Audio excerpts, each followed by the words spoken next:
Unit 4 Biotechnology MCQs. The most effective method to prevent a disease is option C, vaccination.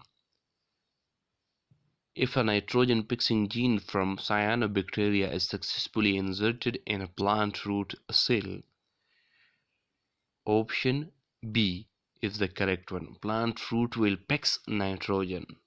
A genetically modified rice variety with more iron content will help to treat anemia. Option A. Deficiency of insulin in a human causes diabetes. Which of the following can be used as a biofuel? Option D. Ethanol. Which of the following is not a product of biotechnology? Polyethylene. Option A. Baking process uses enzyme from yeast. Option D. A gene from one organism can be inserted into other one by genetic engineering. Option C.